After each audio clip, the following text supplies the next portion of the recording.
So, I realized I have to redo my initial video from what I did on the 5th. So, I guess I will just kind of think in the same mindset as I did at the beginning of the semester with the idea, walking into the semester, the idea that I had of integrating media really and teaching with media would be just finding relevant videos and maybe finding some movies that had to do with history and kind of entering the semester. I mean, that honestly was the truth. Kind of going into different things, and that's kind of how I would have done it.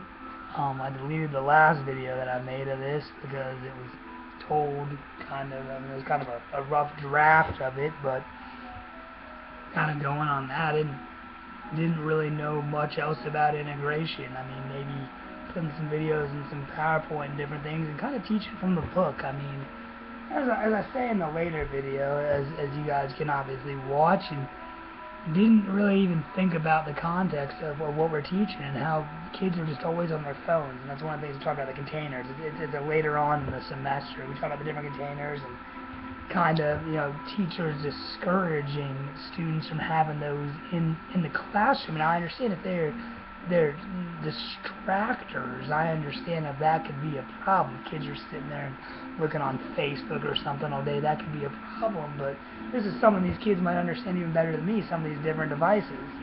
So we got to kind of harness their energy, harness their interest into productivity. And kind of, I think the best way to do that is me, trial and error and some of the different things that I'm going to do.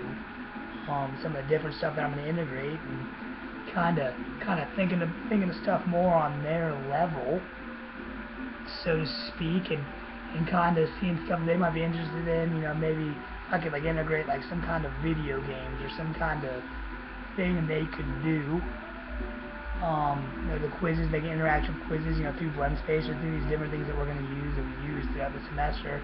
Kind of thinking on stuff more in their terms. And then also, as I talked about, bringing it full circle in the fact of maybe borrowing something from the PowerPoint, bringing that in, and then some instructions, some memoirs I find, or books that I find interesting. I did that for Dr. Ramirez's class and talked about how, some of these books that I've read, some of these historical fiction novels and different things, that they kind of they kind of bring in some information that might not be entirely right, but kind of gives a cool perspective that students might be able to relate to. So I think that's kind of too some of these books and having book discussions. So I think that could be something that would be very interesting, and I could see what we could do with that, and kind of just looking forward to seeing how the semester goes.